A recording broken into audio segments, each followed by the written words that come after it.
Hi hello everyone welcome to the woman of honour series. ഇന്ന് ബൈബിളിൽ നിന്ന് ഏതാനും ചില കാര്യങ്ങൾ ജനറലായിട്ട് പഠിക്കാമെന്ന് വിശ്വസിക്കുകയാണ്. നിങ്ങൾക്കും ഒരു നല്ല ദിവസം നേരുന്നു. അതായത് ദൈവം വിളിച്ച് ഇരിക്കുന്നത് നാം വ്യത്യസ്തരായി ജീവിക്കുവാനാണ്, ലോകവുമായി ഇഴുകിച്ചേർന്ന് ജീവിക്കുവാനല്ല. ലോകത്തിലാണ് നമ്മൾ ജീവിക്കുന്നത്, ലോകത്തിലുള്ള ജനങ്ങളുടെ കൂടെയാണ് ജീവിക്കുന്നത്, എന്നാൽ നാം വ്യത്യസ്തരായിരിക്കണം. അതാണ് ദൈവം ആഗ്രഹിക്കുന്നത്. അതിന് ഉദാഹരണം 1 സാംസൺ, 2 ശമൂവേൽ, 3 ജോൺ ദ ബാപ്റ്റിസ്റ്റ്. ഇവരൊക്കെയും വ്യത്യസ്തരായി ജീവിച്ചവരും വ്യത്യസ്തരായി ജീവിച്ചവരാണ്. നാസീർ വ്രതക്കാരനായിരുന്നു, നമുക്കറിയാം. സാംസനും അതുപോലുള്ളവർ. നാസീർ എന്നുള്ള ഹീബ്രു വാക്കിൻ്റെ അർത്ഥം വേർപെട്ടവനെന്നാണ്. അപ്പോൾ സാംസൺ നാസീർ വ്രതക്കാരനായിരുന്നു. നാസീർ വ്രതത്തിൻ്റെ ചില നിയമങ്ങൾ നമുക്ക് അറിയാം. നമ്മൾ ജഡ്ജസിൻ്റെ ബുക്കിലൊക്കെ വായിക്കുന്നുണ്ടായി. അതുപോലെ തന്നെ പഞ്ചഗ്രന്ഥങ്ങളിൽ അത് വരുന്നുണ്ട്. നാസീർ വ്രതത്തെക്കുറിച്ച് അതെങ്ങനെ ആയിരിക്കണം, എന്തായിരിക്കണം എന്ന് യഹോവയായ ദൈവം മോശയിൽ കൂടി അതിനൊക്കെ നിയമങ്ങൾ പറഞ്ഞു തന്നിട്ടുണ്ട്. സംഖ്യാപുസ്തകം 6:1 മുതൽ 12 വരെയുള്ള വാക്യങ്ങളും നമുക്ക് അതിലൊക്കെയും ഈ കാര്യങ്ങൾ വായിക്കുവാനായിട്ട് സാധിക്കുന്നതാണ്. ഇവിടെ നമ്മൾ നോക്കുമ്പോൾ ശമൂവേൽ പ്രവാചകൻ ഒരു മികച്ച പ്രവാചകനും ന്യായാധിപനും പുരോഹിതനുമായിരുന്നു. തൻ്റെ ചെറിയ പ്രായം മുതൽ ദൈവസന്നിധിയിൽ വളർന്ന്, അതുപോലെ തന്നെ ഏലി പുരോഹിതൻ്റെ ശിക്ഷണത്തിൽ ദൈവത്തിന് വേണ്ടി ജീവിച്ച് മരിച്ച ഒരു വ്യക്തിത്വമാണ് ശമൂവേൽ പ്രവാചകൻ. അതുപോലെ നാസീർ വ്രതക്കാരുടെ പ്രത്യേകതകൾ നോക്കിക്കഴിഞ്ഞാൽ അവർ മദ്യവും വീഞ്ഞും വർജിക്കണം എന്നാണ് അത് സംഖ്യാപുസ്തകം 6:3 പറയുന്നത്. അതേപോലെ തന്നെയാണ് നമ്മൾ ഇന്ന് നാസീർ വ്രതം അല്ലെങ്കിലും നമ്മൾ വിശ്വാസി ദൈവ സമൂഹത്തിൽ രക്ഷിക്കപ്പെട്ട് നമ്മൾ ദൈവത്തിൽ പുതിയ സൃഷ്ടിയായി ജീവിക്കുന്ന നമ്മൾ വിശ്വാസ സമൂഹം അങ്ങനെ തന്നെ ആയിരിക്കണം. മദ്യം വീഞ്ഞും വർജിക്കണം എന്നുള്ളതാണ്. ദൈവത്താൽ വേർതിരിഞ്ഞ ഒരു ദൈവ പൈതൽ ഉപേക്ഷിക്കേണ്ട ഒരു കാര്യമാണ് ഇത്. അതേപോലെ തന്നെ സകല ദുശീലങ്ങളിൽ നിന്നും ഒഴിഞ്ഞിരിക്കണം എന്നുള്ളതാണ്. ദൈവം അങ്ങനെയാണ് ആഗ്രഹിക്കുന്നത്. ഫിലിപ്പിയൻ ലേഖനത്തിൽ നമ്മൾ വായിക്കുന്നുണ്ട്, എപ്പോഴും കർത്താവിൽ സന്തോഷിക്കുവാനായിട്ട്.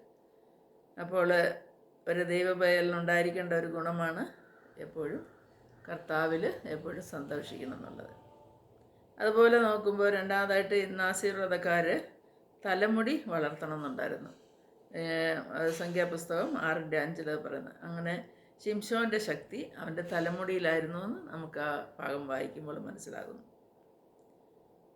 വ്രതത്തിന് വേണ്ടി തലമുടി വളർത്തുമ്പോൾ ദൈവത്തിനായി സമൂഹത്തിൽ നിന്ന സഹിക്കുന്നവരാകുന്നു എന്നാണ് അതിനർത്ഥം. ഒരു പുരുഷൻ തൻ്റെ തലമുടി നീട്ടി വളർത്തുമ്പോൾ അവർ ഈ സമൂഹത്തിൽ ദൈവത്തിന് വേണ്ടി നിന്ന സഹിക്കുന്നു എന്നാണ്. കർത്താവിനെ നിന്ദിച്ച് പരിഹസിച്ച് അങ്ങനെ ആ നിന്നയെ സഹിച്ച് വരുവാനിരിക്കുന്ന മഹത്വത്തെ ഓർത്ത് കർത്താവ് എല്ലാ കഷ്ടവും സഹിച്ചത് നമുക്കറിയാം. അപ്പോൾ നിന്ന സഹിക്കുന്നത് ദൈവത്തിന് വേണ്ടിയാണ് നാസീർ വ്രതക്കാർ. അതുപോലെ തന്നെ ക്രിസ്ത്യാനിയായിട്ട് കഷ്ടം സഹിക്കേണ്ടി വന്നാലും എന്ന് പറഞ്ഞിട്ട് 1 പത്രോസ് 4:16 നമ്മൾ വായിക്കുന്നുണ്ട്. നമ്മളെ ഓർമ്മപ്പെടുത്തുന്നുണ്ട് പത്രോസ് ശ്ലീഹ. ക്രിസ്ത്യാനിയായിട്ട് കഷ്ടം സഹിക്കേണ്ടി വന്നാലും നമ്മൾ അതിൽ പ്രയാസപ്പെടുകയോ അല്ലെങ്കിൽ ഇത് ചെയ്യുകയോ പാടില്ല.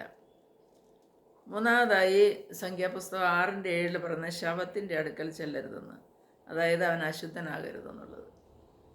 6:8 പറയുന്നത് അവൻ്റെ ദൈവത്തിന് നാസീർ വ്രതം അവൻ്റെ തലയിലിരിക്കുന്നു എന്നുള്ളതാണ്. അപ്പോൾ അവൻ്റെ തലയിലിരിക്കുന്നതുകൊണ്ട് അവനാൽ അശുദ്ധനാകാൻ പാടില്ല. ആ ജീവിതം ദൈവത്തിന് വിശുദ്ധിയുള്ള രീതിയിൽ മാത്രം ജീവിക്കണം എന്നുള്ള. ഇന്ന് നമ്മൾ വിശ്വാസികളെ സംബന്ധിച്ച് നോക്കി 1 കൊരിന്ത്യർ 5:11 പറയുന്നത് നമ്മൾ ഈ ലോകത്തിൽ ഇങ്ങനെയുള്ള ദുശീലങ്ങളിൽ നിന്നൊക്കെ ഒരു അകലം പാലിക്കണം എന്നാണ് പറയുന്നത്. എഫേസ്യർ 2 പറയുന്നത് മരിച്ചവരായിരുന്ന അമ്മയെ അവൻ ഉയർപ്പിച്ചു. അത് നിർജീവ പ്രവർത്തികൾ കൊണ്ടൊന്നും അല്ല നമ്മളെ ജീവിപ്പിച്ച ദൈവത്തിൻ്റെ യേശുവിൻ്റെ സ്വന്തം രക്തം കൊടുത്ത് നമ്മളെ രക്ഷിച്ച് നമ്മൾ വിശ്വസിച്ച് കഴിയുമ്പോൾ പാപത്തിൽ മരിച്ചവരായിരുന്ന അമ്മ അവൻ ഉയർപ്പിക്കുകയാണ് ചെയ്ത് പുതിയ സൃഷ്ടിയാക്കി തീർക്കുക. പൗലോസ് അപ്പോസ്തലൻ പറയുന്നത് നിങ്ങൾ അവിശ്വാസികളോട് ഇണയില്ലാപ്പണ കൂടരുതെന്നാണ്. അപ്പോൾ ഈ ലോകത്തിൻ്റെ മാതൃകയെ ഫോളോ ചെയ്ത് ഈ ഡ്രഗ്സിനും മയക്കുമരുന്നിനൊക്കെയും അടിമപ്പെട്ട് മദ്യത്തിലും മദ്യപാനം വെറിക്കൂത്ത് ഇതിലെല്ലാം പെട്ടുപോകാതെ നമ്മളും നമ്മുടെ തലമുറകളും സൂക്ഷിക്കണം എന്നുള്ളതാണ് നമ്മൾ പ്രത്യേകമായിട്ട് അറിഞ്ഞിരിക്കേണ്ട കാര്യം. അതുപോലെ തന്നെയാണ് നാസീർവ്രതക്കാരന് നിർജ്ജീവ പ്രവൃത്തികൾക്ക് പ്രാധാന്യം കൊടുക്കാൻ പാടില്ല എന്നുള്ളത്. നമുക്ക് ഈ ഒരു വിശ്വാസിയെ സംബന്ധിച്ചിടത്തോളം ജീവിക്കുന്ന ദൈവത്തിൽ വിശ്വസിച്ചുകൊണ്ട് അവൻ്റെ ഹിതപ്രകാരം ജീവിക്കുന്ന കാര്യങ്ങൾക്ക് നമ്മൾ പ്രത്യേകമായിട്ടുള്ള പ്രാധാന്യം കൊടുക്കണം. അഥവാ ഈ ലോകത്തിൻ്റെ പിന്നാലെ പോകുന്നതിലല്ല, നമ്മൾ നിർജീവമായിട്ടുള്ള പ്രവൃത്തികൾക്ക്, അതായത് ചില പ്രയോജനമില്ലാത്ത ആചാരാനുഷ്ഠാനങ്ങളിലൊക്കെ പെട്ടുപോകാതെ ഈ ലോകത്തിൻ്റെ മാതൃകയെ നമുക്ക് മാതൃകയാക്കി തീർക്കാത്ത രീതിയിൽ നമ്മൾ ജീവിക്കണം എന്നുള്ളതാണ്. സംഖ്യ 6:8 വീണ്ടും പറയുന്നത് അവൻ യഹോവയ്ക്ക് വിശുദ്ധനായിരിക്കണം, ഞാൻ വിശുദ്ധനായിരിക്കാൻ നിങ്ങളും വിശുദ്ധരായിരിപ്പീൻ എന്ന് ദൈവം നമ്മോട് കൽപ്പിക്കുന്നു. അപ്പോൾ ദൈവത്തിൻ്റെ വിശുദ്ധിക്ക് തക്കവണ്ണം നമ്മളെ തന്നെ നമ്മൾ സ്വയം സൂക്ഷിക്കേണ്ടത് ആവശ്യമാണ്. എന്നാൽ നമുക്കതിന് സാധിക്കാതെ പോകുന്നു എന്നുള്ളത് വലിയൊരു ബലഹീനതയായിട്ട് മാറിയിരിക്കുന്നു. നമ്മൾ ദൈവത്തോട് കൃപയ്ക്കായി യാചിക്കാം. അവൻ വിശുദ്ധനായിരിക്കാൻ നമ്മളും അവനത് തക്കവണ്ണം വിശുദ്ധരായി തീരുവാൻ ശ്രമിക്കണം. 1 പത്രോസ് 1:15-16 പറയുന്നത് സകലത്തിലും നിങ്ങൾ വിശുദ്ധരായിരിക്കണം എന്നാണ് പറയുന്നത്. അപ്പോൾ അപ്പോസ്തലന് നമ്മളെ പ്രത്യേകമായിട്ട് നമ്മളെ പഠിപ്പിക്കുകയാണ്. സകലത്തിലെന്ന് പറഞ്ഞാൽ വേറെ ഒന്നുമില്ല, എല്ലാത്തിലും എന്നുള്ള നമ്മൾ വിശുദ്ധരായിരിക്കണം. നമ്മുടെ കൊടുക്കൽ വാങ്ങൽ, നമ്മുടെ വാക്കുകൾ, നമ്മുടെ പ്രവൃത്തികൾ, നമ്മുടെ ചിന്തകൾ, എല്ലാത്തിലും, നമ്മുടെ ഇടപെടലുകൾ, എല്ലാത്തിലും നമ്മൾ വിശുദ്ധരായിരിക്കണം. നാം കർത്താവിൻ്റെ സന്നിധിയിൽ വേർതിരിക്കപ്പെട്ടവരാകുന്നുവെന്ന് നമ്മൾ മനസ്സിലാക്കണം. സഭയെന്ന് പറഞ്ഞാൽ, അതായത് എക്ലേഷ്യ എന്നാൽ വേർതിരിക്കപ്പെട്ടവരെന്നാണ് അർത്ഥം.